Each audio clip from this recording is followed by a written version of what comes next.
Et c'est l'heure de notre grand entretien. Rencontre avec Nadia Soueni, fille d'une mère juive et d'un père musulman. Deux religions, deux histoires et deux identités particulières. L'histoire de Nadia Soueni est singulière. Vous allez voir, jeune journaliste, elle décide de tout plaquer pour aller vivre dans les camps de réfugiés palestiniens à Naplouse. Alors qu'éclate la seconde intifada sur place, elle devient correspondante à Ramallah et épouse un homme, Amjad. Cette idylle se transforme en cauchemar lorsqu'il lève la main sur elle. Elle subit jusqu'au jour où elle frôle la mort après un coup portée sur la tête. Elle sera sauvée in extremis par un médecin israélien et reviendra en France des années plus tard. Nadia s'intéresse cette fois-ci à son identité juive alors qu'elle tombe sur une correspondance entre les membres de sa famille maternelle. Une histoire qui va la bouleverser. Elle décidera de publier ses mémoires, les mémoires de sa famille. Une aurore au devant des jours 1940, le destin d'une famille juive en exil. Caroline Amouyal l'a rencontrée pour nous au mémorial de la Shoah à Paris. Regardez. Nadia n'aurait jamais cru, il y a quelques mois, tomber sur ce qu'elle allait découvrir. Je suis effectivement tombée sur des lettres de ma grand-mère.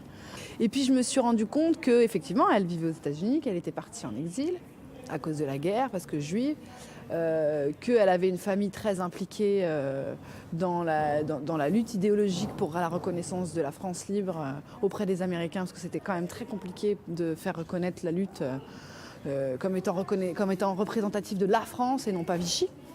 Elle découvre également qu'elle est l'arrière-petite-fille de Henri Diamant-Berger, éminent cinéaste connu du tout Paris. Il est devenu le représentant de Gaulle à Hollywood pendant cette période. Donc il a participé par exemple à faire apparaître la France libre dans le film Casablanca, pour qu'on voit la croix de Lorraine. Ça c'était des petites choses, qu'on chante la Marseillaise.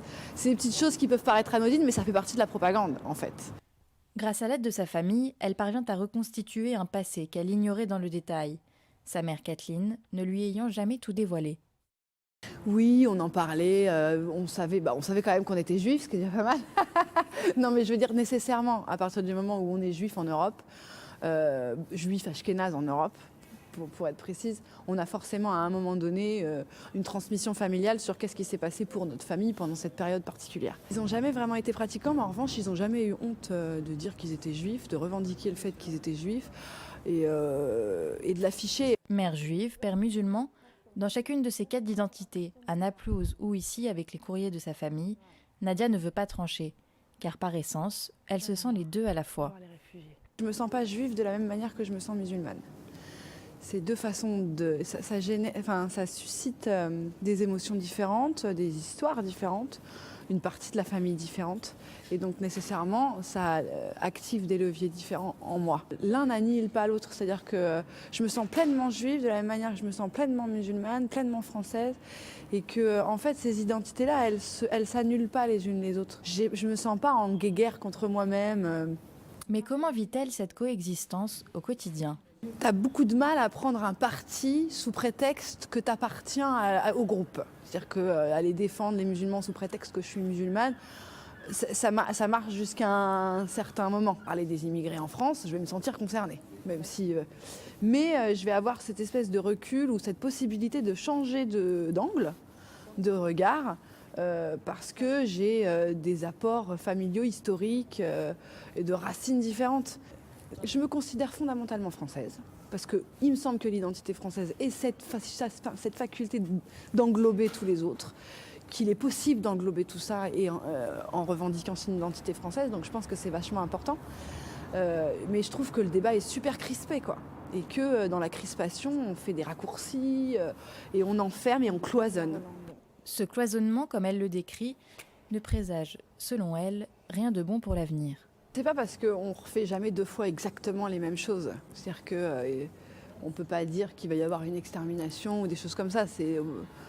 Je pense pas. On ne reproduit pas exactement les mêmes choses. En revanche, on sent qu'il y a des réflexes xénophobes, des réflexes de fermeture qu'on revoit, qu'on voit se régénérer, quoi. Avec des discours qui sont quand même assez proches de ce qu'on a déjà entendu par le passé.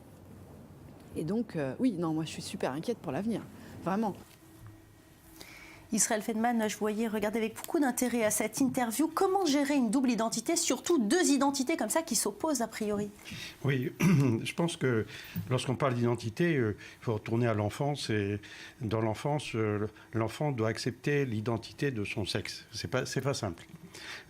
Pourquoi? Parce que on perd quelque chose. C'est-à-dire que les enfants cherchent pendant le début de la vie, cherchent à avoir finalement tous les avantages des deux sexes. Et puis à un moment, il faut bien choisir.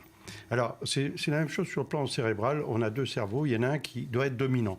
Si les deux dominent, on ne peut même pas prendre un objet. Alors, vous voyez, donc, je pense que dans son cas, ce qui est terrible, c'est que ces deux identités en conflit. C'est-à-dire qu'il y a un conflit israélo-palestinien. Donc, pour elle, moi, c'est le conseil que je lui donnerais, c'est de choisir vraiment son camp, parce qu'elle peut être un pont ensuite entre... Donc, vous n'avez pas été finalement, vous, convaincu par la sérénité de cette jeune femme? Non, je n'ai pas vu de sérénité, j'ai vu un refus, excusez-moi, mais de choisir. Alors, c'est pas la même chose. On n'a pas tendance à mélanger culture et religion, Maurice Fergan? Oui, là, il ne s'agit pas d'un syncrétisme religieux, c'est-à-dire une personne qui pratiquerait deux religions. C'est pas de ça qu'elle parle. Elle parle d'une espèce de syncrétisme culturel, si on peut désigner la chose comme ça, où elle sent en elle deux types de culture, deux types d'identité. Elle ne les voit pas contradictoires, elle les approche comme peut-être complémentaires même, mais en attendant, on ne parle pas d'une personne qui serait en train de pratiquer deux religions en conflit. Ce sont deux identités en conflit peut-être, mais pas de religion. En tous les cas, votre conseil, docteur Feldman, c'est de choisir l'une ou l'autre des religions. Parce sans que rejeter l'autre, mais qu'il y en ait une qui domine. Merci beaucoup. Restez avec nous dans quelques instants. Le grand dossier de la semaine, nous parlerons de la pauvreté en Israël notamment, et au programme également du sport et de la mode. Restez là.